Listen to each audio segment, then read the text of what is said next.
Good afternoon, everybody. Welcome to the Enhance Your World show. I am your co-host, um, and Chris Alba. And Larkin, you want to introduce yourself? Uh, and I'm Larkin. Great to see you guys. Sorry, Larkin. It always throws me off just a little bit when we're not uh, when there's the avatar. Oh, well, at least you Being got able to one. see your face. At least you got one. I'll be on in a few minutes. Susie Yeah. didn't have one yesterday. There was nothing on ours. Oh wow, that would have been challenging for sure. Oh, just a circle. That's all Yeah. right. Yeah. It's all part of the growing process. And today we're going to talk about natural law and how to work within it to enhance your holistic well-being. Um, this is a fascinating subject, I think, Larkin, and just coming off of a retreat with Amamo. It was a 5-day retreat we had here, and the lessons and the teachings and all the processes and things that we experienced during that time really helped bring me back to that place of thinking about the universal nature of our reality and how our cultural, historical, traditional um,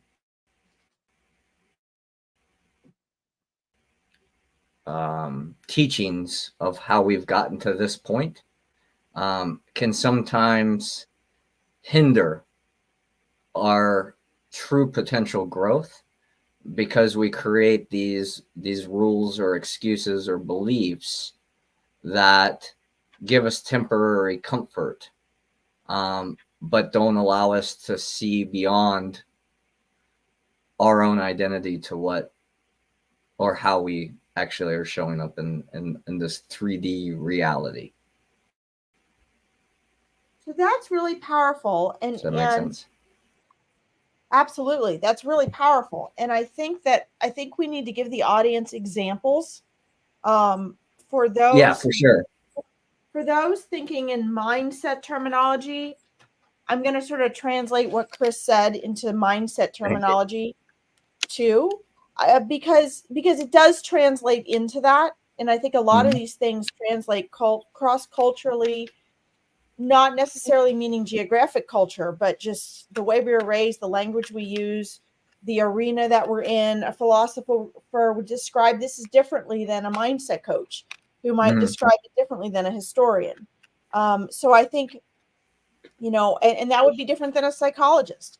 So I think it's important to look, and a way of looking at that also is literally, what are the natural laws of life in the universe that perhaps the Stoics studied, or some of the great spiritual teachers that we talk to, versus what is the programming, brainwashing, and mindset of a society or a culture in order to create a norm that serves those who are running or ruling that culture. Mhm. And there is a really huge difference there. And along with that, again, you guys hear me talk about every week, is the factor that makes humans powerful but also vulnerable: our subconscious mind. So it is the meaning that we give to things. And if we give somebody a rule and then we create a meaning behind it or a fear behind it, that's going to create a very important stanchion in that culture, in that belief system. And I would say the question is, and probably what a lot of what you guys discussed this weekend is, how does that compare to natural law and what actually serves us individually and collectively as a society? And how much of that is just in order to control each other in a society, Right. right? Because there is a big difference. And this is why often you guys hear Chris and I will favor Native American type of culture, or those cultures that live more closely to the earth, because in order to survive they had to make their rules according, not all of them, a lot of their rules for society were according to natural law, versus nowadays we think, Notice I use the word think. We think, we believe we don't have to do that anymore. And that's part of what we're going to be talking about today. But anyway, I hope that helps kind of summarize for some of you, what we're talking about. Sure. Hi, Rosalie. Welcome. And yeah, I mean, and it's interesting, right? Because those of us that have gone to a lot of different retreats or a lot of different type of experiences tend to create a expectation or protocol of how things are supposed to go, and then living more universally or spiritually or however you want to label it to define it and create meaning in it. What is one of the things that we were doing was we were knitting these little bags, and they were challenging. And one of the parts of that was anytime you had a negative thought, when you noticed the negative thought, you had to take that stitch out. So it really made you focus on the what was going on in the background, right? And there was stress to make 5 of them to complete the process within that time frame. And so but as we were working on them, I came to this insight that as we were all trying to do it, some people found it easier to go clockwise in the pattern. Some people found it easier to go counterclockwise in the pattern. And some people stitched up and some people stitched down. And so there's the 4 directions. And what I had learned through my process, because I was paying so much attention to my thoughts that I wasn't actually paying much attention to the way I was stitching, that some of my bags contained all 4. And you could see where the pattern changed, but it was the consistency of continuing to do it that allowed it to continue to be created, which I found very fascinating. So the lesson that I learned from this is, anyway, it wasn't necessarily the way I was doing it, but it was in the way that I was consistently doing it is what kept the pattern going. And that's what I would think of as like a comfort or a condition of a way that we want to show up for ourselves, other people. And when we do it in a different way than what we're used to, that's maybe when we get triggered. And in that is some wisdom of how we're used to things going versus the contrast of how they're not going in that moment. And then what's the responsibility after that? Like if you notice, just in this example, when I was going counterclockwise, I would realize, oh, I'm going counterclockwise, and it's easier for me to do that than it was to go clockwise. So when I noticed I was going clockwise, my stitches were different. And I went, oh, wait, I just have to return back to what I was doing before to get back into that flow of ease again. It was just I think that's the profoundness of what the native teachings teach. Because they don't tell you how to go. They don't tell you how to do it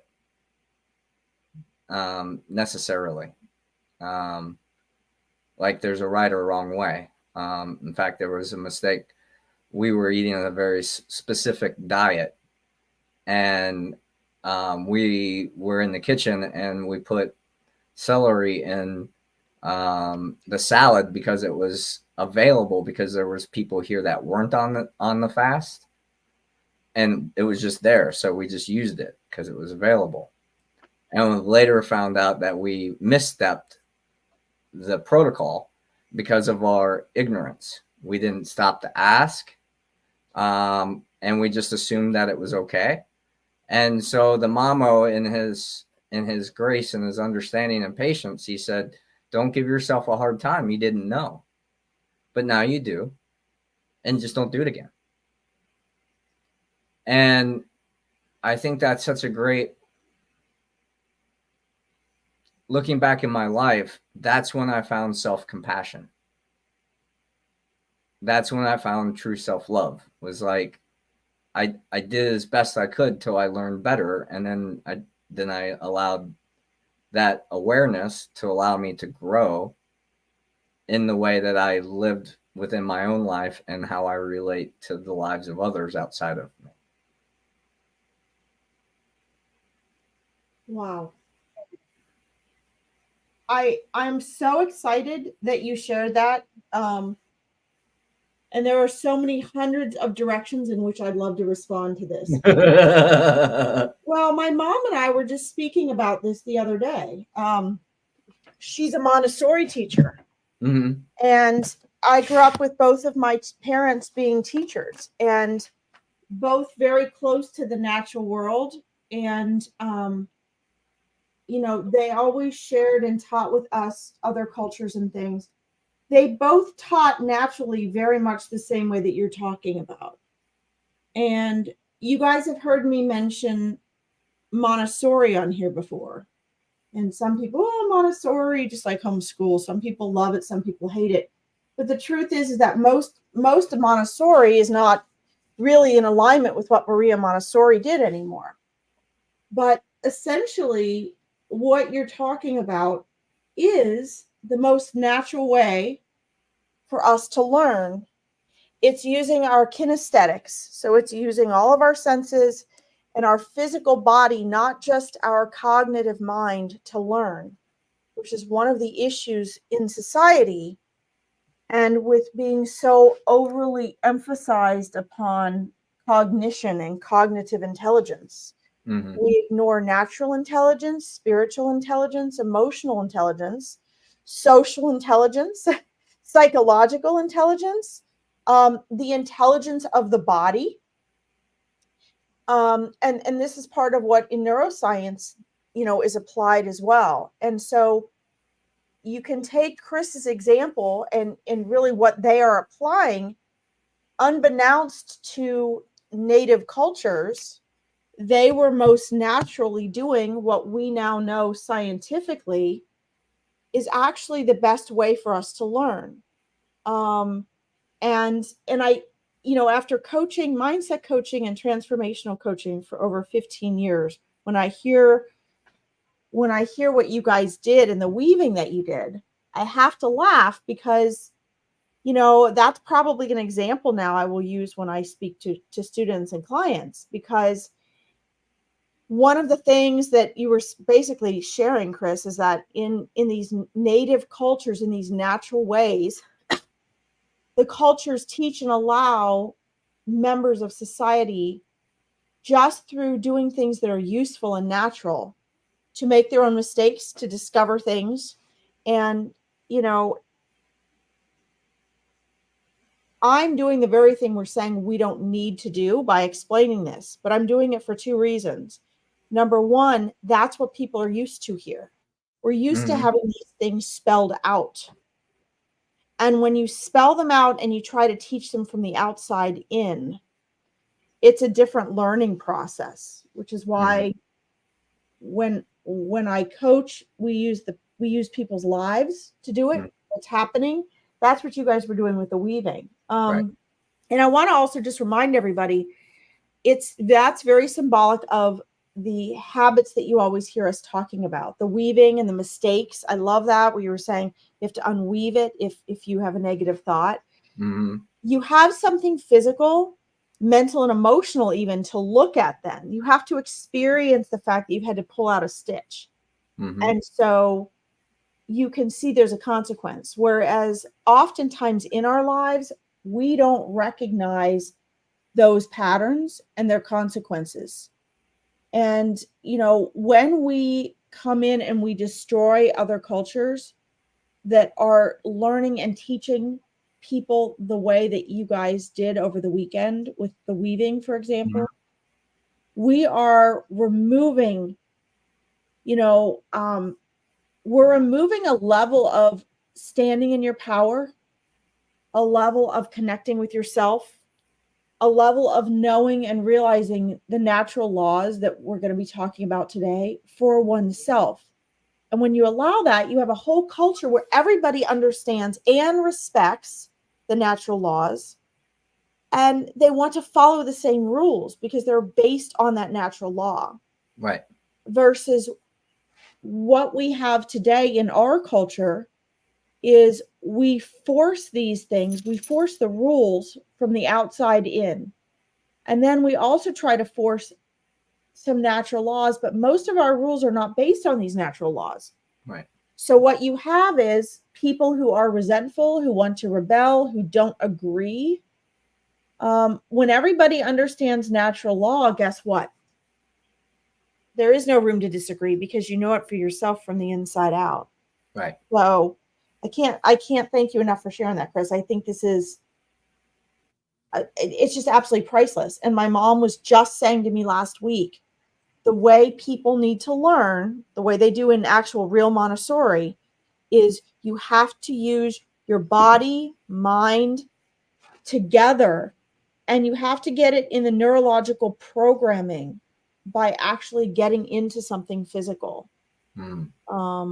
By doing it yourself, by going through the motions. Well, it helps create the wisdom, right?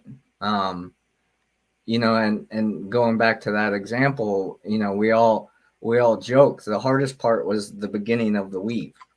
Yep. So it's like, what a great metaphor. Like anything new that we do, it's challenging in the beginning because it's new and you haven't developed that skill set yet. You haven't developed that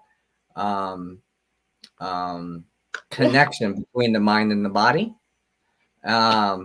So it's a little more challenging. It's like learning to play an instrument or learning art or learning to conversate, right? Because a true conversation is an art form.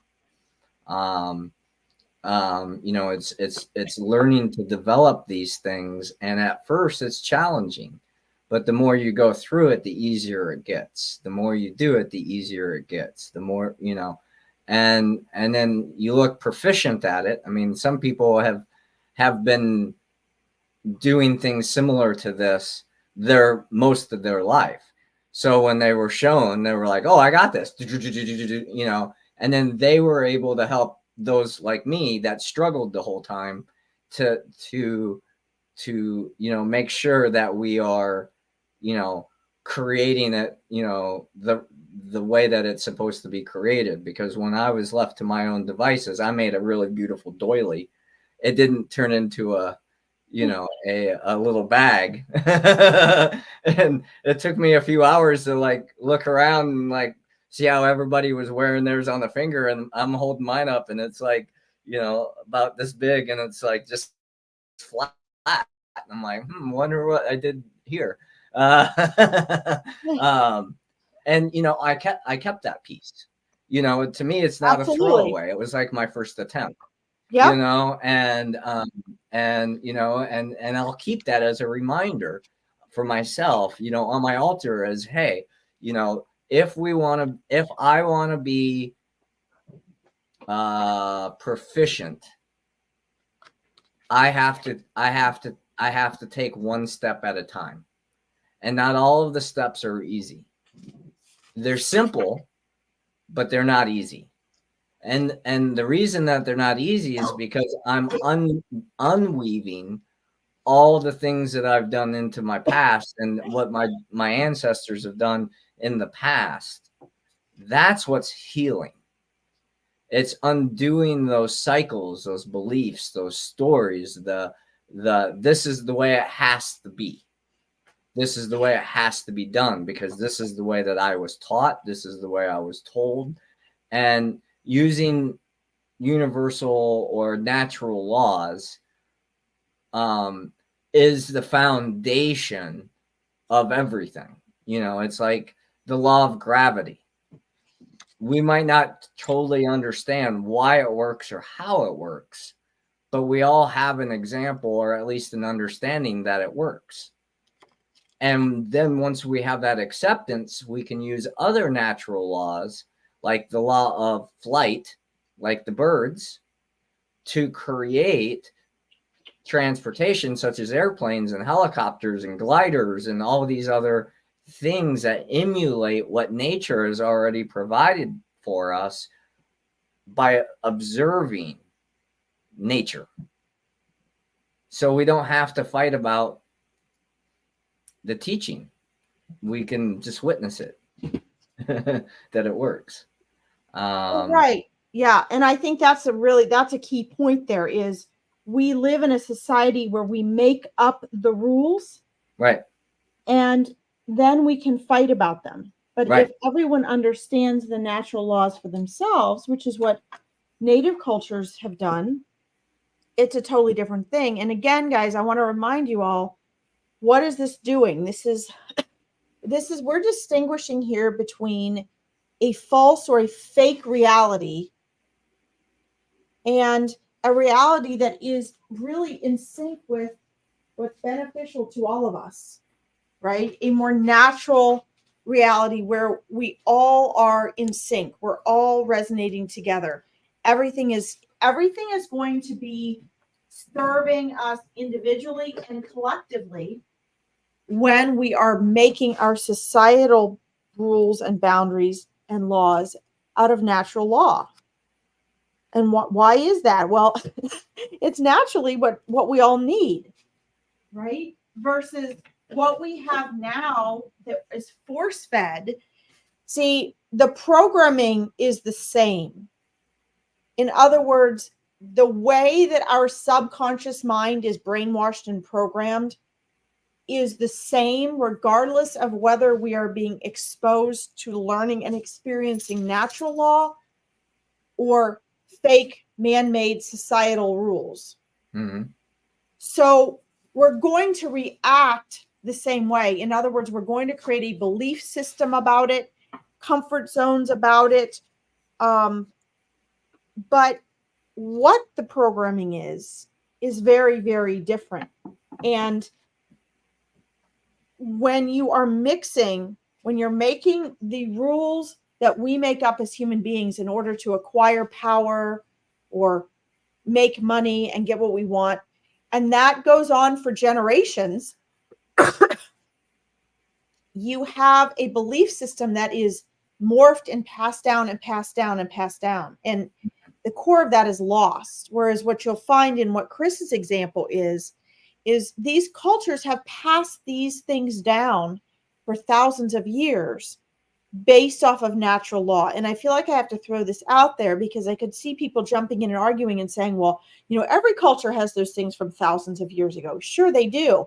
The difference we're emphasizing here is which ones are based off of natural law that teach you how to live, that have life lessons, and your programming is set in a way that, for example, you have patience. You have self-forgiveness when you make a mistake. You embrace mistakes as something empowering to move you forward. And which ones emphasize you're a terrible person, you're not worth living when you make a mistake. Right. Or you have to be first in line or you're worthless. Well, when you teach a person that, you cause them to be that person that is tailgating and rear-ending you, cutting people off and causing an accident, giving the finger and causing road rage. Because in that subconscious, that 95% they're not aware of, if they're not first, they're no good. Right. And they have fear of being last. Whereas if you're growing up learning and doing the activities Chris just described, what are you learning? I mean, I can't even count. I mean, I could probably make a list of over 100 things, Chris, that a person would gain from just that exercise. Mm-hmm. And the way the instructor responded. Right. Without anything ever having to be sat down and taught. You have all the essentials that an individual needs to be confident, self-sufficient, know who they are, have social skills, deal with troubles, deal with being alone, deal with change, deal with making decisions. But yet, I do a lot of knit and crochet. So I really respect this because I'm in the process of trying to teach my husband to crochet. Not as fun as it sounds. It's very hard teaching crochet because people get very frustrated. There is that section where you get frustrated, which from this weekend. But here's the thing. That frustration is us creating new neurological pathways in our body. And I hate to break it to everyone, but if you don't create those intentionally in a similar way to what Chris described that they did this weekend, and you give up and you don't work through that, one way or another, you have to do that in life. Right. So if it doesn't come out intentionally as a way of learning, and we don't help our children and help people get through those frustrating parts, what ends up happening is you have sort of what you were starting to describe, Chris. You have a society full of people that is unhappy with their lives, that don't know how to change it, that don't know why they're experiencing what they're experiencing, and they don't know how to get out of the cycle of creating that. Right. And I just want to quick throw out there, this has created an opening for the fake idea that we can have instant gratification.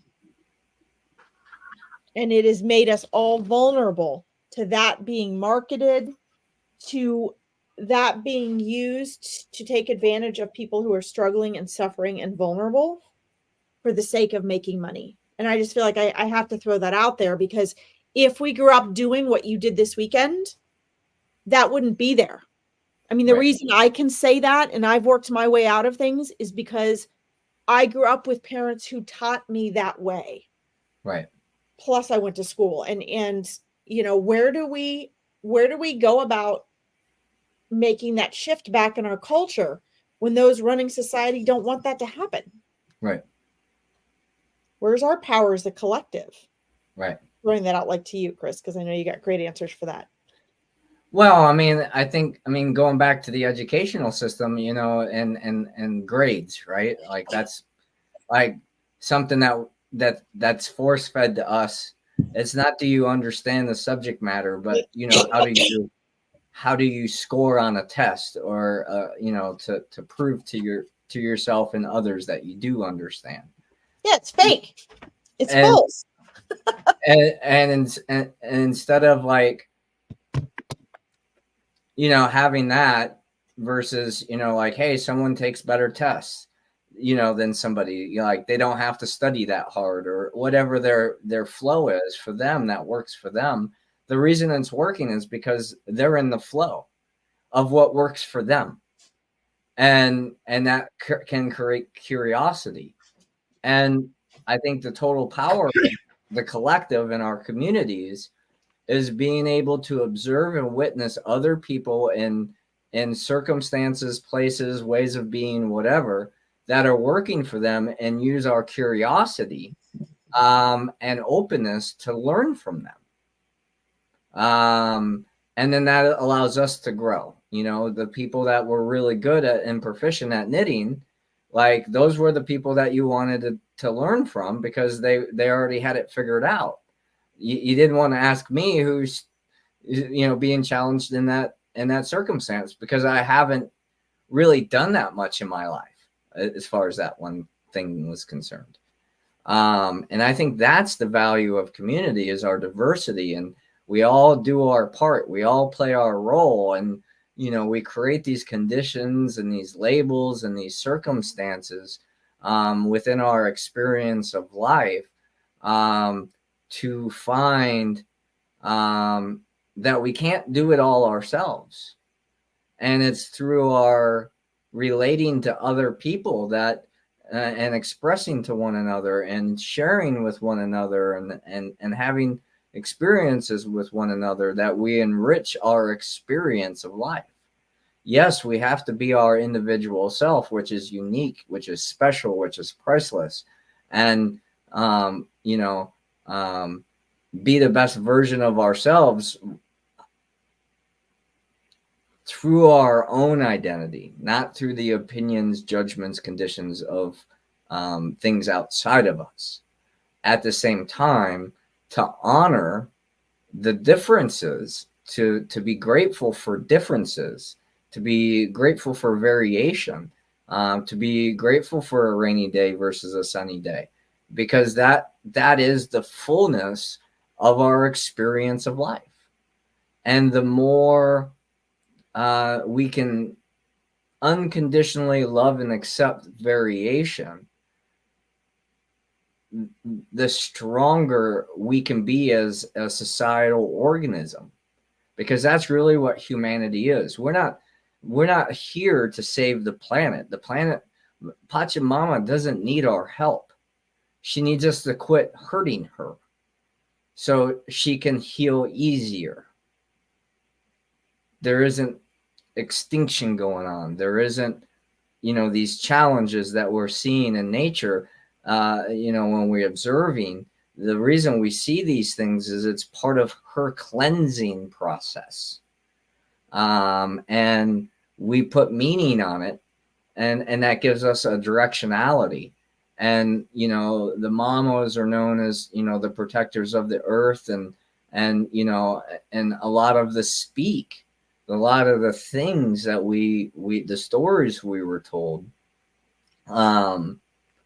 is really learning to live in a harmonious way, in a good way, which means doing our best not to harm others, just because it's right for us. It's easier for us. It's more convenient for us. So we're going to not care for some other thing. We were talking, of course, politics came up, and the system and things like that throughout the weekend as we were all chatting. And the thing about the system is it's set up to allow those with awareness, knowledge, and resources to benefit from those who lack that awareness. And so the goal is to enslave people to think that they have to be this way, they have to do this way, or you're not going to be able to exist. There's been people homesteading and living off grid since the grid was created. But people are scared to live that way because they don't know about it. And once they find the awareness of it, then it's a choice. Do I really want to put my energy into living this way, or would I rather go and live this other way, work in a job, a commercial industry job, whatever, and providing the resources to sustain life, to sustain my family, to be able to provide material resources so we can exist on this material plane. Do I do it this way or do I do it that way? Well, those are just the dualities of the polarities of all the things in between that you can do. When it's nice out, you're growing a garden and a vegetable garden. Well, that's going to be more nutritious for you. That's going to save you money from having to go to the grocery store. That's going to give you something to do to cure your boredom of not having anything to do. And the benefits are going to be very diverse, and you won't know until you have the experience. Is it easier to go to the grocery store and just purchase food? Maybe. I don't know what you do for your money. So maybe you have to work really hard to earn that money. Well, okay, you save time from not growing a garden, but a garden kind of does its own thing as long as you give it the resources that it needs to do what it needs to do. I don't have to force a tomato to grow. I have to give it the nutrients and the water and plant the seed so it can do what it needs to do. And we as human beings are no different.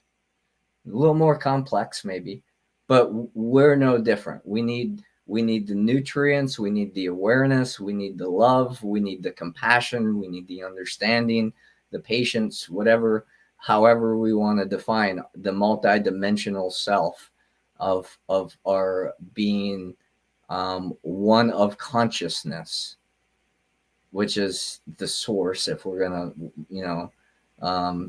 one of the things that blew my mind this weekend was, if we were created in God's reflection image, and we all have to have parents to be born here on life, who created the creator? And those curiosities open us up to new awarenesses that we had never thought about before, which allows us to evolve our mind and our ways of being ourselves, because it expands us. It allows us to grow. And when we contract because, well, that doesn't make any sense, or, so what, or, whatever, it has no meaning, then we limit our opportunity to be more than we've ever been before. And if everything is in the presence of now, and we can never shrink our awareness, we can't unsee something once we see it, then we're always evolving and growing. So how do we as individuals, and how do we as a collective do that in the happiest, healthiest, and most harmonious way for everything that is involved, including the ticks and the mosquitoes and the things that teach us that we can still live with irritation and still live a good life.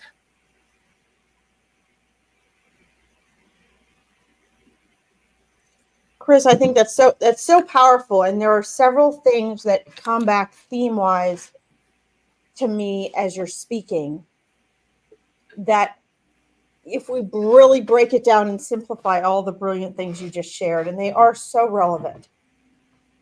Number one is,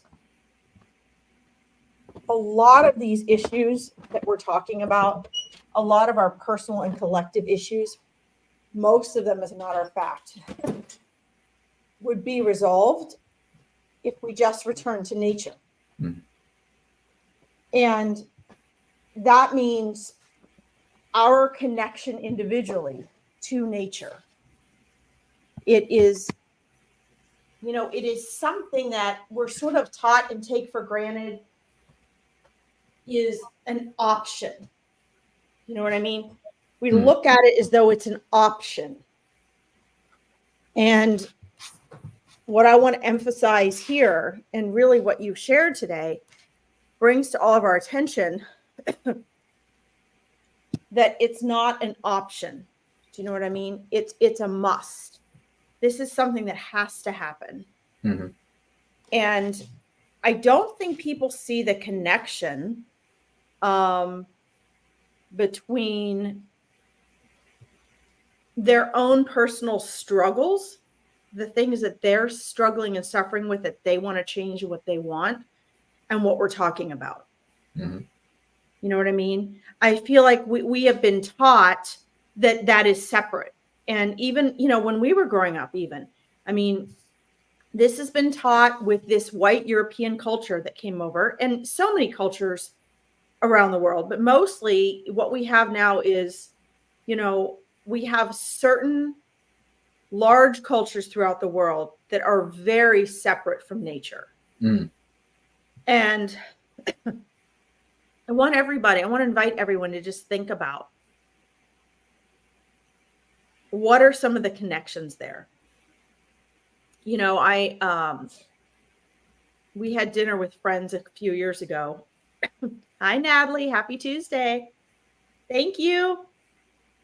And the family was telling us how excited they were about their mission trip, right? And that's fine. I know a lot of people do that. They go on mission trips. But, this is something that I really strongly disagree with. because although the intentions are well-meaning and the people doing it are well-meaning, the people learning to do it, they view themselves as going in, just as the Europeans did with the Native Americans or any other culture that we've conquered, native culture we've conquered. They go in and they basically get them to change their spiritual or religious beliefs for the exchange of water and education. Well, what is promoted in the education? The same type of education we have here, along with their religious belief that they're trying to force on those people. And one of the things that they said to us that really struck us was they were in amazement as to how happy these people were. They said these children have nothing, not even water. They have to walk, miles a day to get water. They said, how could they be so joyful? They were so joyful. What they don't understand is by the time they're done with them, they're going to lose that joy. Right. Because a lot of what you're describing is, see, when you live close to nature and you do the things that our society teaches are pointless, a waste of time, useless, when you begin to go into fake efficiency and create a fake life, you lose this, you lose what brings out your natural joy, your natural abundance, your natural motivation, your natural love of life. And all of us are born with that naturally. If you look at a little baby, their soul is just like, it's here, it's present. Right. And the closest we come to maintaining that presence in a culture, and this is why they take the Dalai Lama when he's really little and they take him away from all of this, because the Dalai Lama grows up very naive and innocent of the cognitive brainwashed world. And so as wise as he is spiritually, he was able to maintain that childlike innocence within. And that's what preserves. I mean, I don't know if you've ever been around the Dalai Lama, or I haven't been around the Dalai Lama, but his monks. Right. It is overwhelmingly like you don't want to be away from them. Right. I mean, they're oozing this that we all have. And I remember going to a big event and the event was over and I was literally crying because I wanted to go home with them.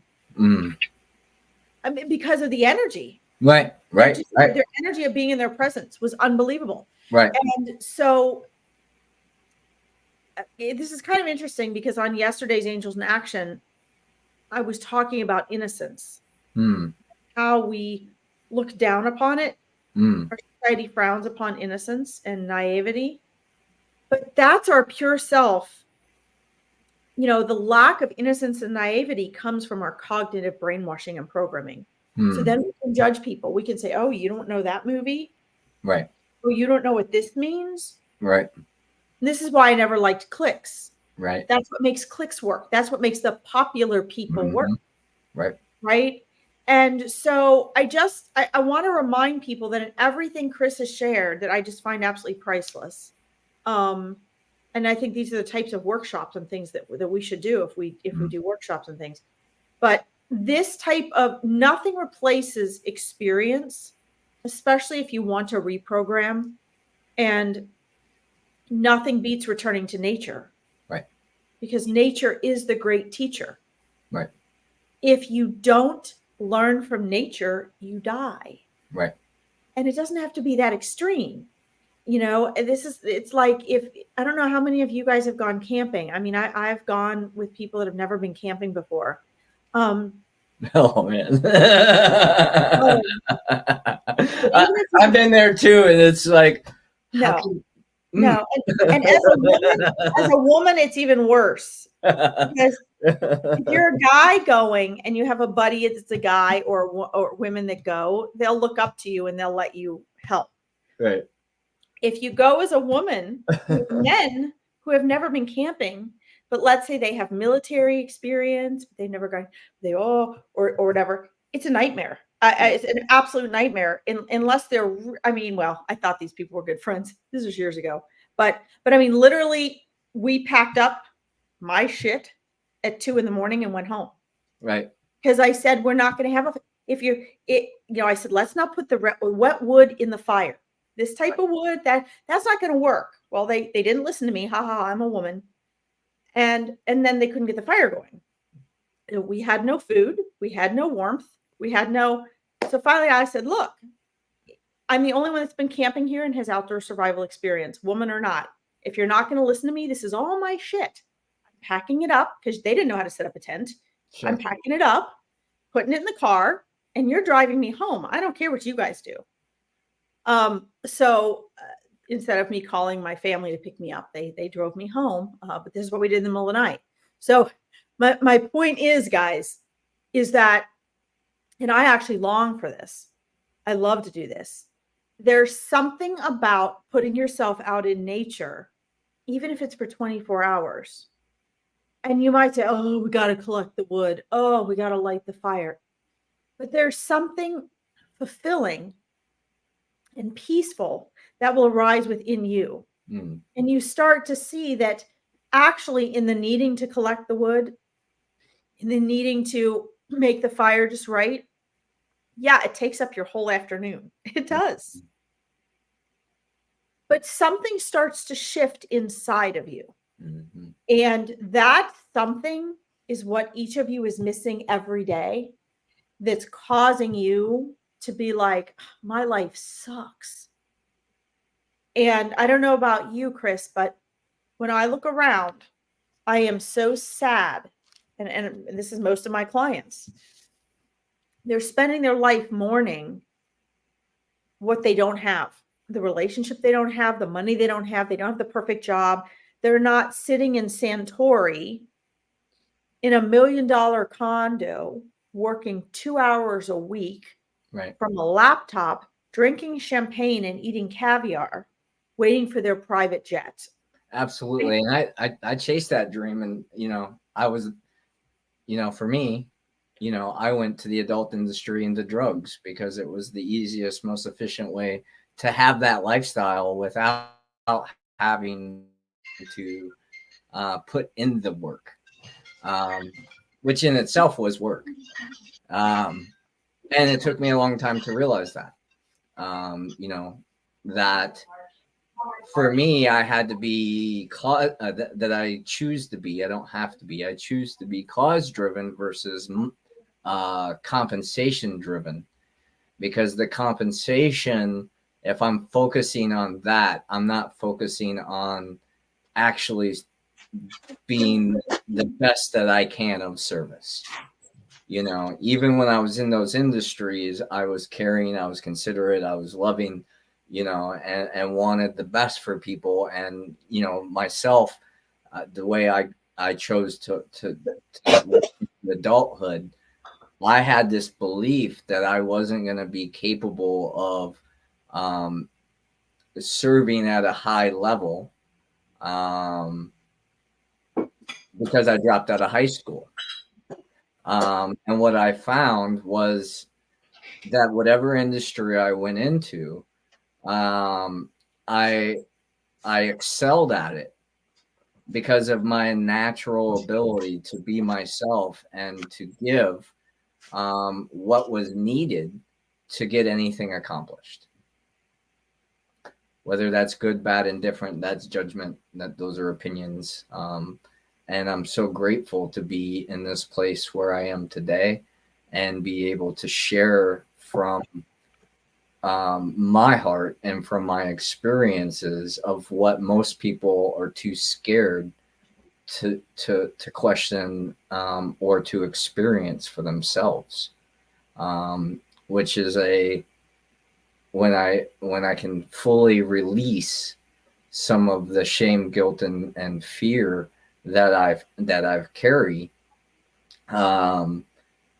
within myself, then my expression and reflection will be purer than it was before, if that makes any sense. It does make sense. Chris, I'm sorry. I lost my Jack Russell. I can't find her. She locks herself in the bathroom. She locks herself in the room with my father-in-law, which is where I think she is. So, oh no, oh God. Oh, okay, never mind. She's asleep on the couch. Bless her heart. Okay. Keep herself locked in places. And I looked around and I was like, oh my God, she's gone. Oh, all right. No, I think this is important. And I think that at some point we need to talk about, like money. Okay. Mhm. Because I was a money mindset coach for business, for women in business for over 8 years. And this crosses over into that category. And again, guys, I want to emphasize money is not evil. It's not bad. But this It's goes into that. unconditional. It's currency. It's unconditional love. Well, yeah, it's just energy. It's neutral. Right. But the problem is human beings have trouble with that and the meaning that we give it. Right. And so whenever you have people that have not had it before, and or they want it, or they've had it and they want it back, this is where you see why people believed that, why people would say money is the devil. Okay. It's not, it's neutral. I could say sugar is the devil, but it's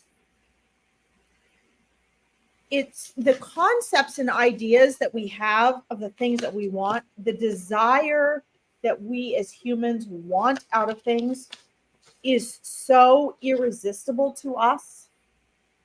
When we start getting something that we want, it is so hard for us to walk away from that. And humans always want more and more and more and more. And unfortunately, money is freedom. It gives you a lot of freedom. It gives you security. So everything you want and making life easier and less stressful can slide under that category. But it's one thing to get to a place where you're comfortable and you're secure.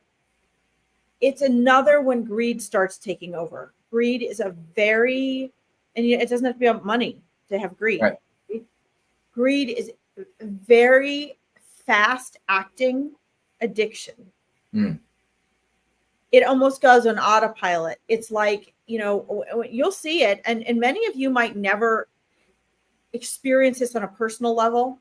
I've experienced it with clients that I've coached or coaches that I've worked with in regards to money and abundance, is that greed is like, it would be like flying over a forest and dropping gasoline all over the forest before lighting the forest on fire.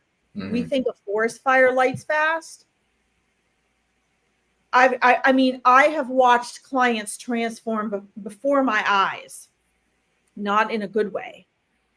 Once their business started kicking off, and when they came to me, I mean, this is why I got out of what I was doing, Chris, because my goal was take women that have passion and purpose, that want to be conscious. And when they came to me, supposedly, they wanted to fulfill their passion. And they wanted to be able to make money doing it. And I understood that. Right. That's always what I struggle to do. Let me make the amount of money I need to give to the charities I want, to support things, to help my family, to do the things that were not lavish and flamboyant, but just that were very meaningful, because there's so much good you can do with money. Right. And then I thought, well, let me help other women do that. Well, I was backstabbed, ditched, left. They were backstabbing each other. They were using one another. I was watching how they were treating the people that they were hiring. I was helping them set up, systems for people they were hiring. The attitudes that flipped. I mean, I had clients that I literally coached for 3 or 4 years that I spoke to on a daily basis, that I helped them get their businesses to $1 million. That when they decided they all of a sudden wanted to join in, they were ready to make that leap and they were going for billionaire now. Right. They were literally, you know what I got? An email. An email. Right. Not a thank you. Not 4 or 5 years getting them to $1 million. Nothing. Right. And I personally don't care. One of the things I teach people is not to take things personally. The reason I'm emphasizing this and it matters is because it shows the lack of gratitude. It shows the lack of appreciation, not for me in coaching, for what they accomplished, for what they learned, for the person that they had to transform within themselves in order to get what they came to me saying they wanted. Right. The humble person that needed help when they came to me, that valued what I was doing, that valued the service. And as soon as they got what they wanted, they said to me, they said to me, it's just business. Yeah. It's just business. It's not personal. And what's interesting is these were people I said, well, within the next year, if you want to start taking this to multi-million dollars, you're going to need to find this and this type of coach because they're in your industry. Right. They have that specialty and that's all that they do. So I was going to dismiss them anyway. Right. But it was when the greed took over and I then became a piece of shit. Right. They didn't have use for me anymore. Right. And so I want to, this is a mentality humans have anyway, not just about money. But when Chris and I are talking about get back to nature, like I said in my broadcast yesterday, every day, find your reconnection with nature, guys, because it comes down to the truth of natural law is within you already. The truth of universal law you bring with you into this world already. Right. The society uses the egoic veil to cover that, to morph it and use you, just as my clients used me, and many of them ran off without even paying. Mind you, they'd gotten to their $1 million. Right. Yep. Broke contracts, didn't pay me. Absolutely. This is not me being poor, pitiful me. This is me telling you what is on the other side of this. Right. And so what do you have left when it comes down to it? The only thing you have ever is you. You're here with yourself forever. And you sure as hell better have your truth. Right. Because in the end, all you have is that wisdom and truth that you have within you. Right. So you better be true to that. You better be in alignment with that. Anyway, I think this is important and I hope I haven't gotten too off track, Chris. No, you're right on point. I mean, I could say the same thing with talent agency or all the other things, right? Like you play your part and I mean, I had a contract that said you can't change your look because then we have to redo all your branding, and then they would go do it and you would mention, hey, you signed this agreement, and they're like, sue me. And I'm like, well, I could. That's a way, but at the same time, don't be upset that I can't market you now because I don't have updated photos, or you're going to have to go get updated photos and you have to pay for those. And that's the consequence of not honoring the responsibility of the commitments that we make. It's right. It's holding ourselves accountable to saying at that time, I agreed to that. I shifted. Okay, now there's a disconnect. And then how do we reconnect it? How do we come back into harmony? How can we still be responsible for ourselves and for the contrast that we bring out in others? Yeah, and I think this is where we have to look at, we really have to look at integrity. And I love this. I love this topic in this conversation because this is where people don't see where these things correlate. They don't see the connection, right? So, I had a client who was who I invited to be an assistant of mine. I'd known her for years. She was wonderful. She really needed coaching. she did the coaching and then she lost her job and it was time for her to go in the second year of coaching.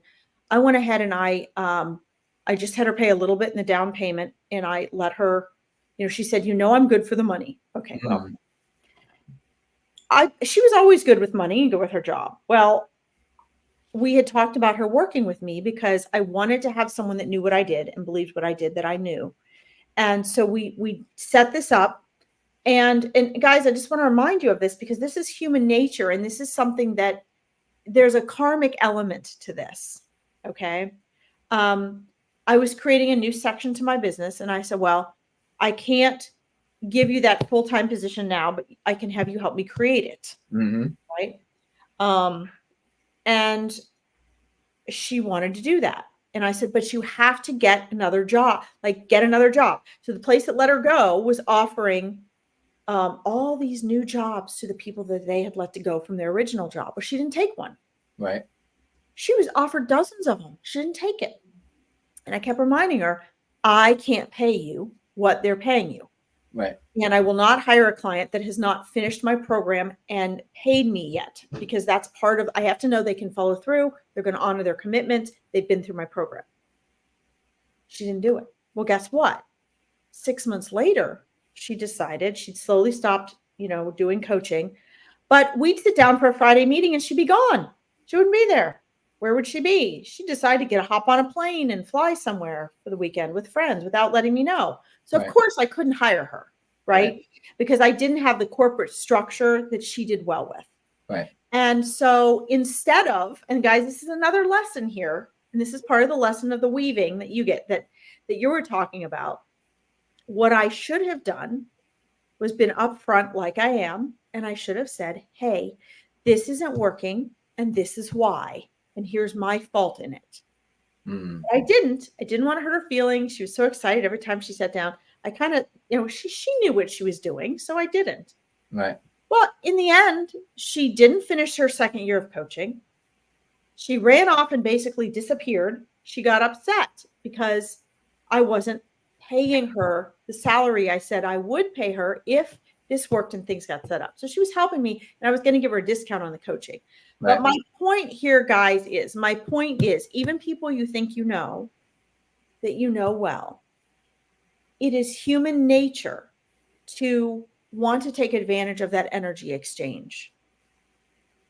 And we can claim, like in her case, all of a sudden she was able to say, it wasn't a misunderstanding. All of a sudden she said that I had said, I could exchange this work for coaching. No, I never said that. I would have put it in writing. So people will make up what fits their circumstances at the time. Right. But here's the thing I want to emphasize to you guys, because I'm speaking to all of you as though you were this person that I was going to hire. Everything is energy. When you get something for free or you give something away for free, and you guys have heard me say this before, but I cannot emphasize this enough because it sounds like a money thing, but it's really not just a money thing. It's an energy thing. Mm-hmm. Nothing is for free, and there are no shortcuts. Nothing is for free, and there are no shortcuts. When someone is giving their time and energy for free, someone is paying for that time somewhere. Right. Every time I get on here, I am giving my time and energy away for free when I could be doing a client or something that would be bringing in money that would feed my animals, help my husband pay for things, whatever the case is. Right. Okay.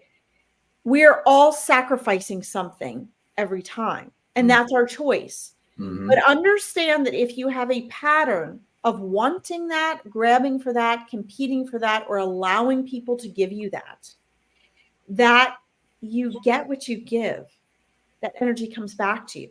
Mm-hmm. So my real concern in my story and my wanting to share about my client with you guys is that, yeah, she stole thousands of dollars from me and countless hours of coaching. But the real person damaged that she probably doesn't realize yet is her. Right. Because she stopped partway through the coaching process, which takes a couple of years to get where she wanted to go. And she was doing great. All for the sake of getting something free and thinking she wanted things fair a certain way. Right. And the reason she did that was the same reason she was in coaching. It was the same mindset and mentality that she needed coaching for, caused her to do what she did. Right. So you can be sure she's repeating those patterns of misery and unhappiness now. Right. And I want you guys to think about that for yourself. It doesn't mean you have to give, and never receive. There's a balance. It's called INI, and there should be reciprocity in everything. And when there's not, that's when we shift what we're putting out. That's the great imbalance. Right. Yeah. And so just keep that in mind, guys, because I think sometimes people hear me say this and they think, oh, she's just, trying to get me to get her paid stuff and this and that. No, that's your choice. I'm very picky about who I coach or who I read for. I don't want just everybody. I mean, I would be, a billionaire by now if that was all I cared about. The point is that you have to understand that whatever's going on in your life, even if it's you have an unhappy relationship or you can't find or keep a good job, usually those people come to me and say, I do everything for everyone else. People aren't being fair to me. I'm the giver. I'm the nice one. I have a surprise for all of you. That's true. There is somewhere in you an element of need and take and fear you haven't gotten over, and you're not being as kind or generous as you think you are. Right. That is really hard for people to see. That's one of the egoic veils things. But 95%, I know my husband says, don't use percentages on here, but I would say if I'm guessing, 95% of the people that I have worked with that are struggling and suffering, they don't realize how they're giving that out. Right. Because if you weren't giving it out in some way, you wouldn't be getting it back. Exactly. So that's the mirror, right? Don't just think you're an angel and the world is doing everything to you, because I can tell you right now, it all centers around you. Right. Yep. And when someone's like, why are you angry at me? And it's like, well, maybe, I'm angry at the fact that we're out of alignment, and I'm trying to communicate that things are out of alignment. And sometimes we do that with our emotions and not our words. With reactions. It's just a reaction. And, the beautiful teaching of anger is how much we actually care for something. Because if you didn't care, you wouldn't have an anger response. You would be like, whatever, who cares? No skin off my teeth. Doesn't bother me. You know how I know? We see it every day and people do nothing about it. Well, right. We tend to project it outward. Right. We project outward. And this is, again, guys, this is the egoic veil. We project out instead of taking radical responsibility. Yeah, and sucking in. Right. And what does this do? I mean, again, guys, for those of you going, what does it have to do with natural law? Everything. Yeah, it's energy. It's energy. And we're relying on other people and their disapproval of us, or us being fined or in trouble or punished or something like that, in order to keep us in line. We are relying on that instead of our own radical responsibility and self-discipline. Right. And so when we live in that, then we can say, well, okay, fine, sue me. It shouldn't come to that. Right. You should care enough that you are acting on integrity and the way that you want to be treated. Right. That should never be an issue. Right. You should care enough that you say, you know what? I signed this contract. I committed to myself. You had me do this, so I would commit to myself. I am committing to myself and finding integrity in this. And really, our reasons are excuses. Right. So, if the point here is that if you are unhappy, if you are miserable, if you are struggling, you got to look at what you're doing first. Right. Not what's being done to you that you think is being done to you, or what your external circumstances are. As Chris said in the beginning, your habits and repetition are what have you where you are. Mm-hmm. That doesn't mean you should feel bad or be mad at yourself. It is what it is. Start from where you are now. Take what you learned, and you need to have some radical honesty and some radical responsibility. That, guys, is where transformation begins.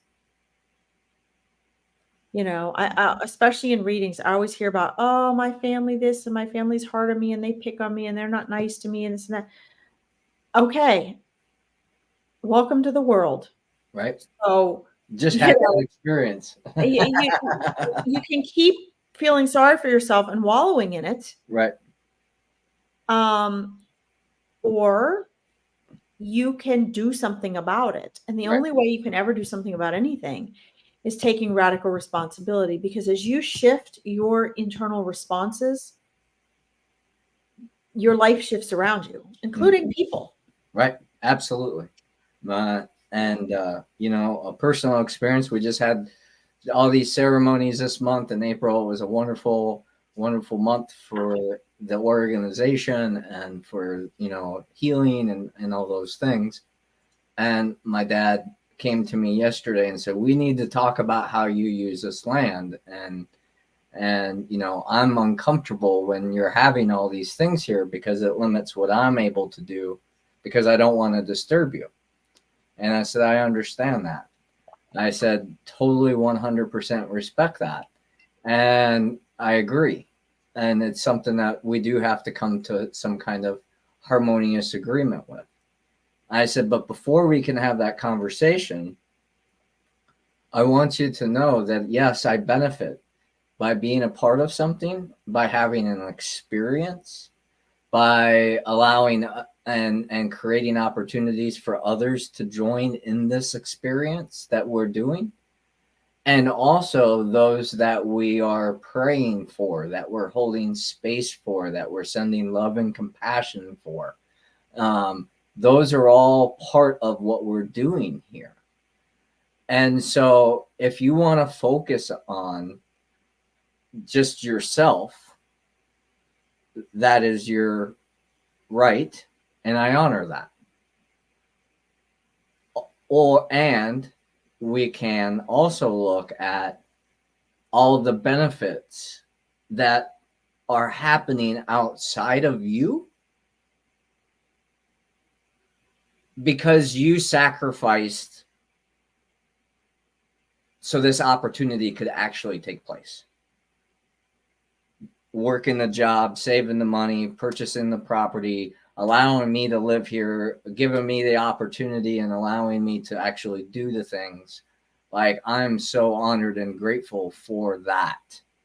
And the little bit of ribbing, the little bit of complaining, the little bit of whatever, like, yeah, that's part of the medicine. That's part of the growth for myself and for my relationship with my father. But as my friend was saying this morning, it still all happened.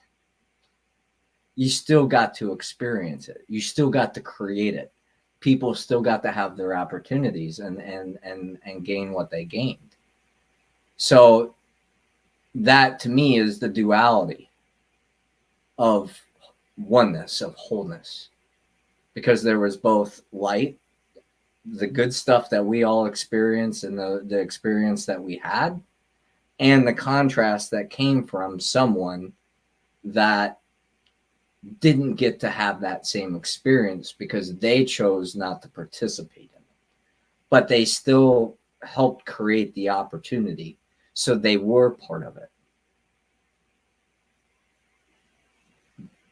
Did that make sense? You're on mute, Larkin.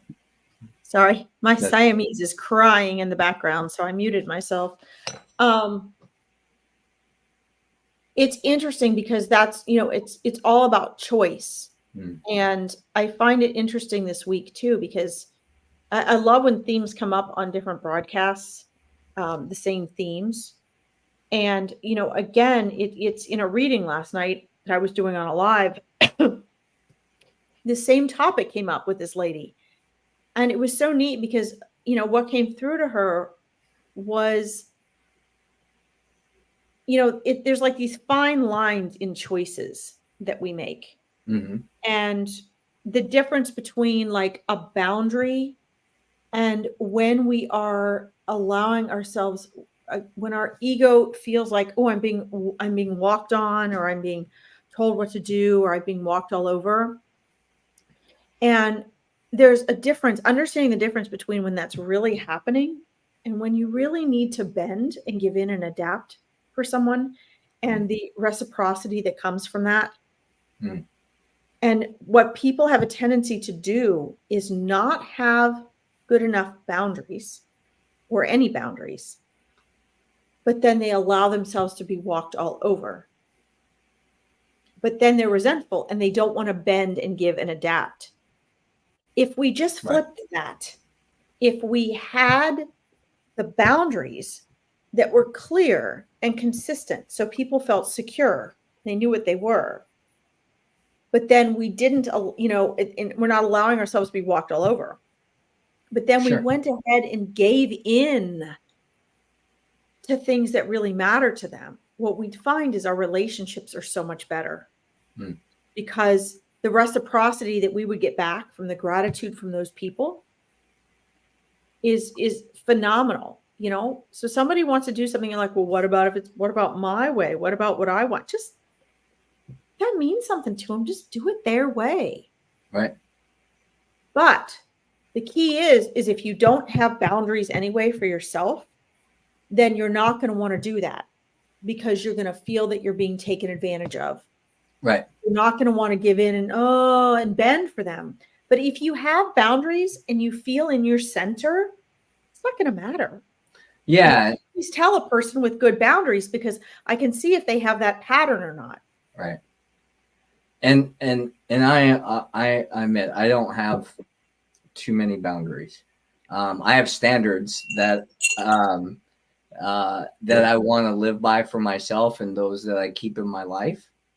And like I would prefer not to be lied to. If you're aware of things and it's the proper time to share them, then share them, express them. But there's no need to create a false story, which is what a lie is, right? Mm-hmm. To not take personal responsibility for what happened and what is now existing. Like, I lost my job because I wasn't showing up enough, or I wasn't doing my job properly, so they let me go. Okay. That happens. You just go get a new job, learn from it, move on. But if you say, oh, they let me go because they didn't like me, or I challenged them in some way, then I think that is limiting responsibility and accountability for the roles that we're actually playing in life. Boundaries, to me, at least the way a lot of people use them, as a self-protection mechanism, because they're trying to control their environment. If it's not malicious harm, this is just my opinion. If you're not being malicious and intentionally harming someone or something, then there is no right or wrong. When you know it's going to hurt somebody, and you know it's going to hurt their feelings, it's going to whatever, and you intentionally do it anyway because it's easier for you, then you have to question, yourself, I believe. I was just going to move upstairs here. That's why I turned my camera off. I think that is such an important point, and that actually, Chris, that actually brings up an entirely different topic, which I think we should do a whole, not maybe not a whole series, but I think we should do a whole show on, actually, because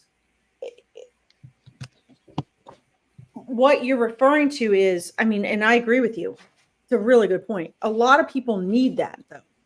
Right. Like, a lot of people really need those boundaries, especially if they have been victims or they're very codependent and they're in a codependent situation.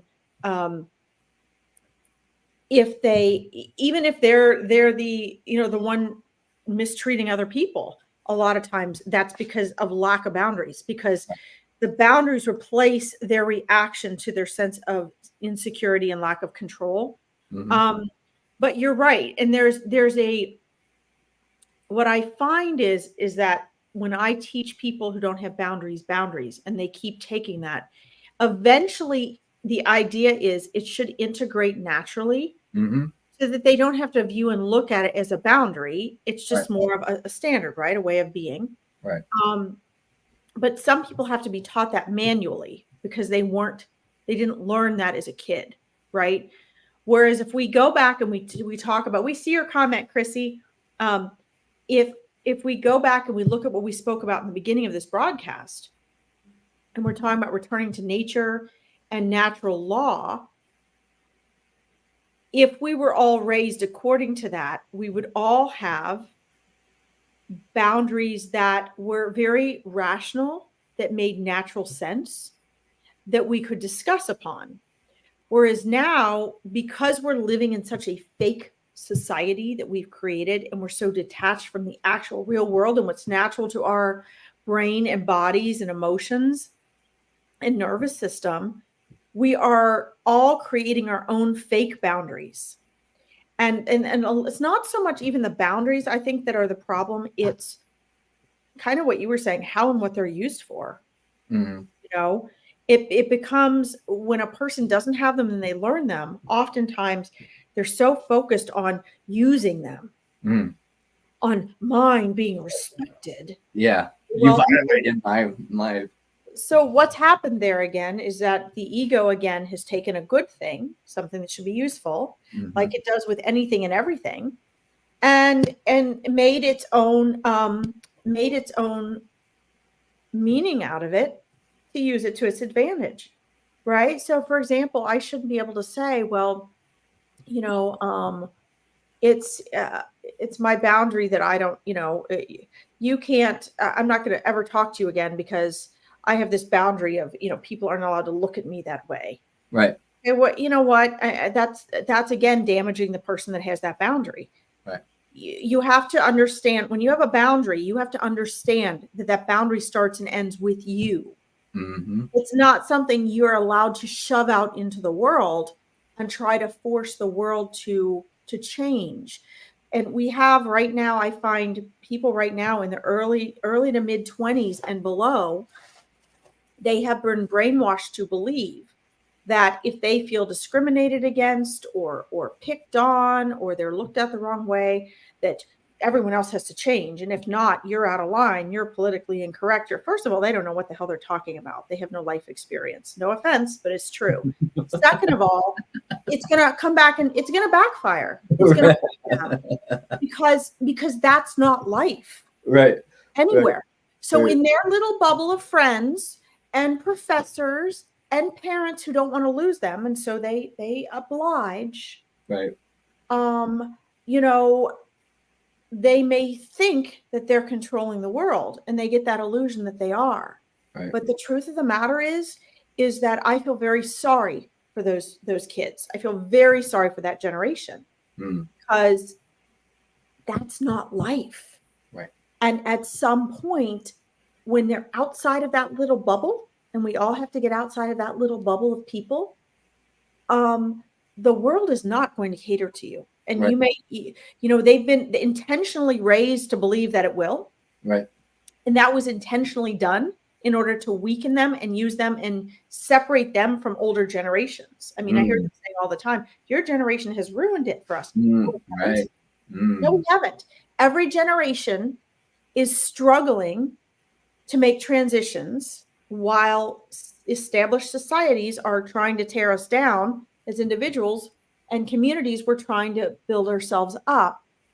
And every generation goes through that. The question is, you know, are we lost enough that we don't have a purpose that we're not working collectively on? Which I believe, unfortunately, that age group and below they haven't had that opportunity. That's been taken away. You know, I don't want to say it's taken away; it's always there. But you know, it's very sad because they don't even recognize that opportunity. Well, they're unaware because they've been unaware intentionally. That right. was kept in their unawareness. And right. what happens is, you know, you see them chronically full of anxiety, full of depression, and this is why. The very thing they think is the enemy is not the enemy. Right. And so again, guys, and we'll get to you in just a second, Chrissy, you have to look inward. This is why it takes people 2 to 3 years to get through a coaching program that really works. There is no instant gratification, right? And so you have to take radical responsibility. There is no other choice if you want to have that inner transformed experience. Right. Can we get to Chrissy real quick? Yes, please do. I just had someone walk in, so I put myself. Yeah. So great point here, Chrissy. You know, and you know that's a reaction, right? And that's a unconscious, subconscious, however you want it, response. And that's part of what I would think of is the awareness of what hasn't truly been healed yet. Because I can do the same thing if I'm not heard properly, if I'm not seen in the way that I want to be seen, those types of things. Reactions happen, and they happen for us, not to us, but for us. So then we can gain the awareness of where we've created beliefs where we're being violated. And that guilt means you care, which is a good thing. You know, or feeling horrible afterwards. It's a good thing. You're remorseful for a misstep in the communication process or, you know, those types of things. While it's not tasty medicine, or feel-good medicine, it's still a medicine that can heal us.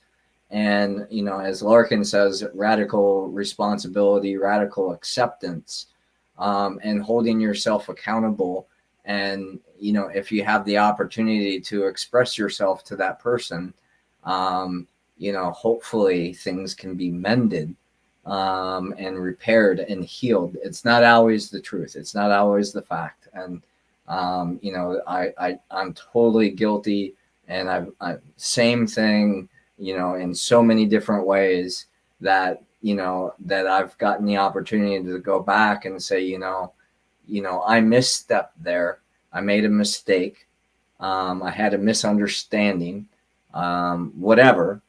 And, you know, if I could do it over, again, I would. But that the past was the lesson. So now I can practice it in the now. And if those circumstances, those similarities, those relational things come up, that's our opportunity to prove to ourselves and to that individual that we're healing and we're growing. Absolutely. I first of all, I'm going to say, and this does not have to be me, Chrissy, I would honest to God, guys, I tell everybody this. And so I have to say, it does not have to be me. Find yourself a good mindset coach. I'm not kidding, because Chris is exactly accurate. But here's the problem. Almost nobody creates the change and transformation that they want. And I'm not trying to make you feel bad. I'm going to lift you up, make you feel better before I'm done. But the reason people don't, and you can hear Tony Robbins say this, he'll say, you know, this is why 99% of people fail, to transform and manifest what they want. And it's true. They're missing the key factors, and it's always mindset. I don't care what you do. I don't care if you're doing healing. I don't care what it is. 95% of your mind you're not aware of is the cause of exactly what it is you're sharing there. And it is not an overnight fix, even though they try to tell you that it is. It's not. Do not pay $10,000 for an 8-week program, please. It is a long, steady marathon of getting to know who you really are, of becoming aware of your mind, which is what literally everything you have a problem with, you're just not aware of. Right. It shows up appearing as something else in your life, and then you show up experiencing it as struggle and suffering. But the truth is it is habits and repetition of your neurological programming and the choices that you're making. End of story. I can summarize it like that. That is everybody's problem. And everyone's like, oh, we're individuals. That's not true. No, it is true, because we're humans. Right. And only those of us that have been through intentional transformation understand the truth of that. Right. And unfortunately, you have to take the risk of investing the time and money and dedication to yourself to transform that. Right. I was fortunate enough that my personality is tenacious as hell. So I took years, way more than 3 to 5 years, on my own, every day, 24/7. I was obsessed with getting to know what was going on and what was at the bottom of things. Right. I don't know many people that can do that. Right. So that's why I say get a mindset coach, because for most people, they get so distracted by their own thoughts, they can't do it. Find a mindset coach that uses your life as your school, right? So like with my coaching clients, we use their life. Right. Day by day, whatever's coming up, we wait. When that shit hits the fan, that's when it's time to apply this stuff. Mm-hmm. Right. And it's not going to be an overnight fix. It's going to take you a minimum of a good 2 to 3 years to really start experiencing a change. Right. Don't believe me? Look at Dr. Joe Dispenza's work. Right. He's proven that with lifestyle and physical disease. He can teach people to reverse diseases, but it takes them 3 years to start seeing the effects. Right. So, this is why I always say I cherry pick my clients, because most people won't stick with that. So you have to be committed to yourself, find a mindset coach. You can't do this stuff on willpower. Emotion always trumps logic. So you have to create a new series of beliefs, which create a new series of patterns of thinking, feeling, and choices. Thinking, feeling, and action. That habit and repetition has created your life to where it is now. And it takes habits and repetition to see a result. Okay. That is my personal advice. I've been coaching this for over 15 years. My clients that have worked with me 2 to 5 years have completely transformed their lives.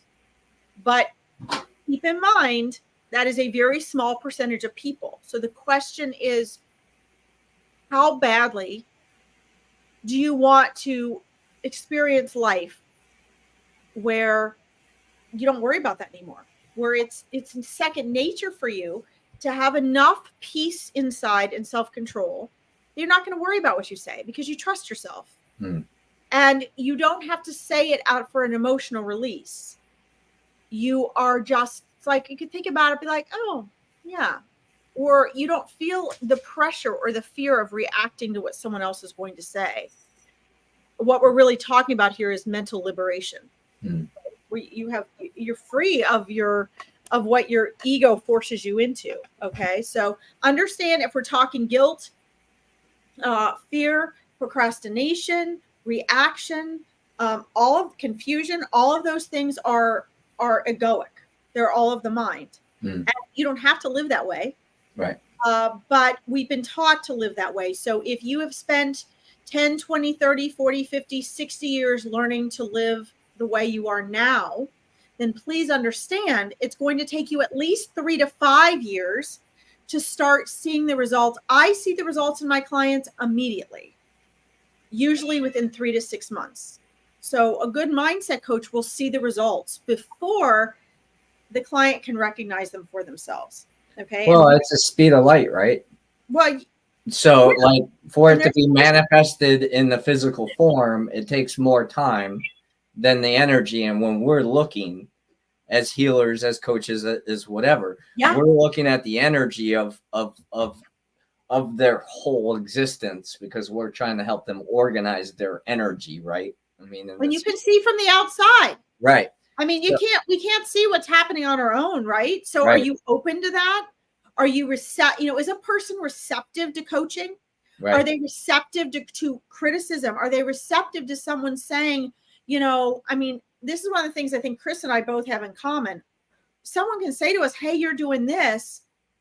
And we're going to stop and think, okay, well, even if they're not exactly accurate in what their perception is, what am I doing?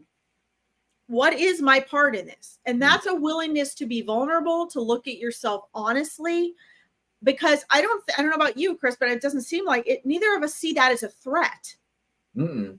Anything that helps my self-awareness excites me. I don't see that as a threat. Whereas for most people, that criticism is a threat to their identity, right? Well, to their ego. Yeah. You're welcome, Greg. I'm glad you appreciate that. And Greg, to answer your question, for me, why I chose to go into coaching was because people were coming to me asking me to help them with their situations. And I was looking for a way to be able to be of service and still take care of myself and my family's needs. It was really that. It wasn't like this, epiphany of like, this is what I've been destined to be. This is my purpose. It was just, I found it for me. I see things from a different way, which help people see a different perspective, how it's delivered, whatever. And it helped them in a beneficial way for the rest of their life. And I felt good about being of service and being compensated for it. And that allows me to take care of myself and my family in a commercial way or a material way. And that's why I chose to do it. It was really pretty simple. For me, I had gone to graduate school for psychology, and I quickly learned how limited I would be as a psychologist with what I could work with. And no offense, how behind psychology was with certain areas. And I didn't want the limitations. So I decided to go into coaching instead, because I could apply and use what I had used on myself that was not allowed or was not emphasized in psychology. I didn't believe in going back around and around and around. Not everyone needs that. Some people with certain degrees of disorders and things really need that. But what I discovered was the answer to all of that really was to get beyond the mind, to get beyond the mind as the conscious observer, so that your mind could be a tool. And part of that was a psychic intuitive thing. Part of that was a cosmic memory thing. Part of that was what I discovered through going through graduate school for psychology. So this combination of things let me know, oh, that's not really, it's a good attempt at the answer, but psychology isn't the answer. Right. Self-awareness is the answer. Conscious awakening is the answer. You don't have to fully consciously awaken like Eckhart Tolle. There are so many levels of consciousness. And so I've been able to combine my intuitive psychic work with that, just like Chris combines his healing work and his intuitive work with coaching. And, doesn't that make sense, guys? Because guess what? You're a whole being. You're eternal consciousness, electromagnetic energy that's conscious. Right. In a temporary form that we call physical. It's not really physical. Our vibrational body is just vibrating more slowly. So we get to experience the physical world. But if you have a cold, do you just want to blow your nose? Or do you also want to hydrate, take care of the sore throat, take care of the, maybe you have a fever, whatever the case may be. As a being, do you want to just take care of the mental part? What about the emotional part and the spiritual part and the consciousness part that is experiencing everything is the observer behind your thoughts, as Eckhart Tolle says. Right. So, I think Chris can speak for this as well, but I know for myself, I can say that my coaching is based on becoming more conscious, because your problems start and end in the mind. They start in the mind. Right. You're not going to put out fire with fire. Your mind is the fire. So you better remember that you're the consciousness behind that mind, so that either you're ruling your mind, or your mind is ruling you. And you know, I know Chris and I try to simplify this stuff. It's really that simple. You know, it's really that simple. Yes, Greg, it's a journey to get there. He says, I can feel the positive energy from both of you. Well, thank you. I appreciate that feedback. I sure hope so. Right. Absolutely. I get pretty intense sometimes, so that's good. Well, it's hard not to be so, and we're passionate about it. Yeah. I mean, you're passionate about something, and here's the thing. When you know something, when you've done it so many times and you've watched so many people go through it, and you know the process so well, you can't help but be passionate about it, because each and everything we share, we know that that's just touching the surface level that you might not even remember when you get off of here. Every single thing we say in here that just seems, oh, to most people, that's just the phrase she said or the sentence she said. You have no idea that every sentence we're saying has thousands of hours of experience behind it. And that the way we say it is so specific, because we know how easy it is to fall through the cracks. And that's why, at least in my voice, you hear the passion I do. Because I say it and I'm like, God, this is not even the tip of the iceberg for these people with the advice I just sent them off with. And chances are most of you won't even take the advice. Right. You probably won't get a mindset coach.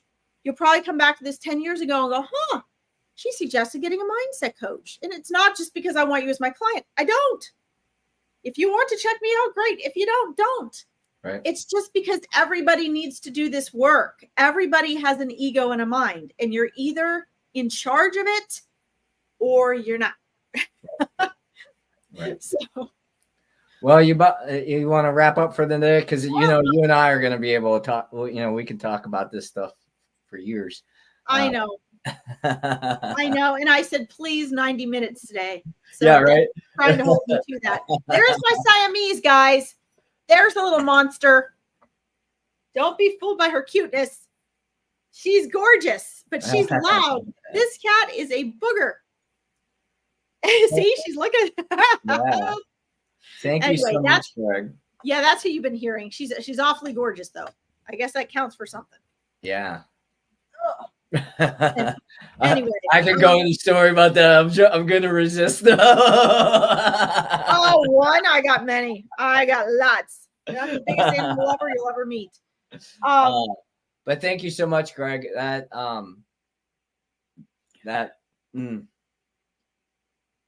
you. It's cool. See their pretty blue eyes. Yeah, look at her. They're actually way more blue than that, but ouch. Well, that's what you get for. I knew I had a matter of seconds. She's going, Mom, you got minus seconds here. Yeah. Held her as long as I could. Yeah.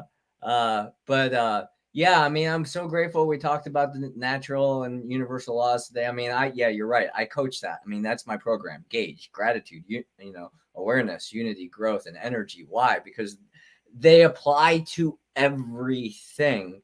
And I can't give specific directionality for someone's experience unless I know where they've been, where they are, and where they desire to go. If somebody wants to go to Florida, I'm not going to be able to give them accurate directions if I think they want to go to California. That's the exact analogy I've used. And and that's it really can come down to that. And I wish everyone the best of their experience of every day, because that's what I want to experience. I want to send those prayers, those blessings, those things out. Why? Because that's how I want to live. It's selfish. And you know what? It's okay, because what's the worst that's going to happen? Everybody's going to live a great life. I'm not imposing my will onto other people. I'm attempting not to control the outcome, but to embrace the process that it is that we each get to live, that we each get to experience, we each get to share and relate with one another, because at the end of the day, the world is going to go on without us. Mother Nature, Pachamama, doesn't need us to take care of her. She needs us to take care of ourselves and quit unconsciously hurting for our own comforts and our own experiences of life. That's my opinion. Absolutely. I wonder, first of all, Greg, that is so cool. You guys are like psychic therapeutic rock stars. That is so awesome. Right? I think that was one of the nicest things I've ever been told. We got to use that as a quote for something. Yeah, it's going to be on my business card now. When we get on some other podcasts, we're going to use that, Greg. That's just amazing. Boy, that's awesome. Thank you, Kim. Let's see. Wait a second. Kim, thank you so much. I'm glad. Thank you for your support here. Let's see. Yes, Chris is walking the road. Absolutely, he is. And this is the, this is the thing, guys, is you have to make sure, that reminds me, Kim, that you're walking your talk. And what that means is radical responsibility. What that means is showing up for what you're saying, showing up before you're even saying it, right? So thank you, Greg. But if you guys have things that you are, really love or would really like us to talk about or share, we have other things in the works. We're just not sharing yet. We don't have them all plotted out. But if you have other things or things that would be helpful and supportive to you, or questions and topics you want us to talk about, please share. Facebook has some funky things going on. So if you also want to subscribe to our YouTube channel and invite other people, that would be great, because that gives us both platforms in case Facebook gets too wonky. At least we have two platforms to communicate and connect with all of you on. And we just want to thank you guys for showing up and being here with us and sharing. Yeah. Fantastic. Yeah. Thanks again. Much love and gratitude for all that you are, all that you do, and all that you choose to be and then become. So until next week, we'll see you then. We do this every Tuesday at noon Eastern Standard Time. So check us out. Facebook. You can subscribe to our channels, the Enhance Your World Show, Facebook, YouTube, and our personal pages and groups. So much love. See you next week. Bye, everyone.